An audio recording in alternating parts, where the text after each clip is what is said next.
Hey, I'm Jahmie Woods, and I'm 20 years old. I went from being in like all kinds of homes and things like that where I couldn't really say anything about my situation.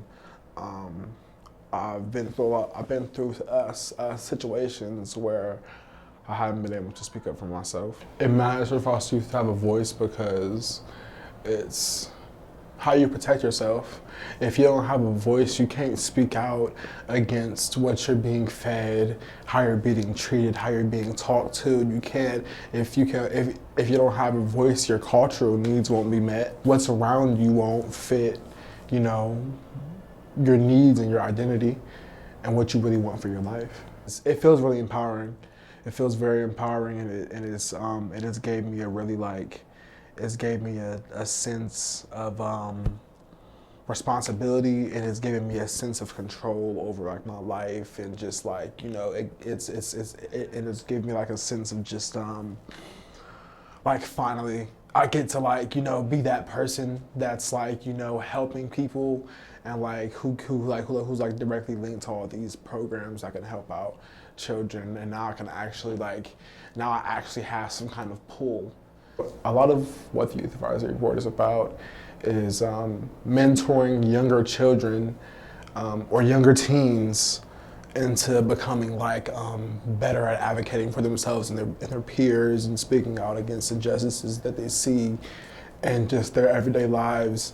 Overall, just making the foster care experience better for every child. It looks like a lot of brainstorming, and a lot of announcing of just like different things that are happening.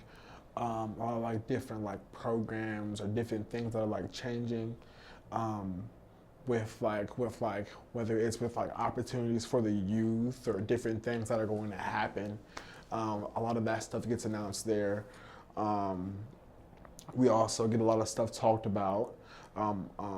A lot of youth do come and talk about their stories and things like that, and things that they've gone through.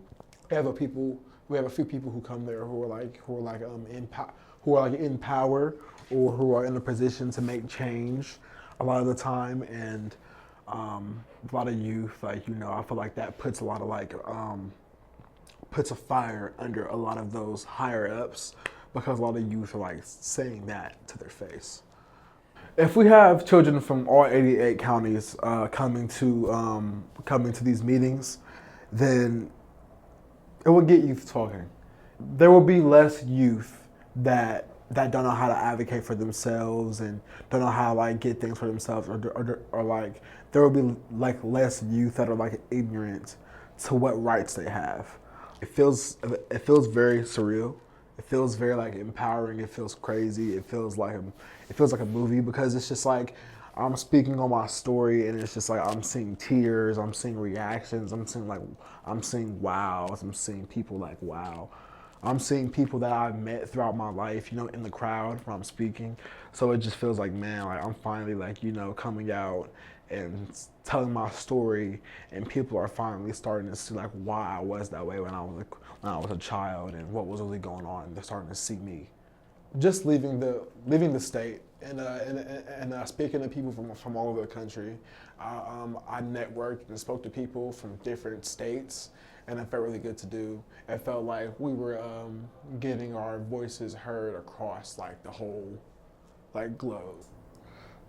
Oh, man, that's a lot.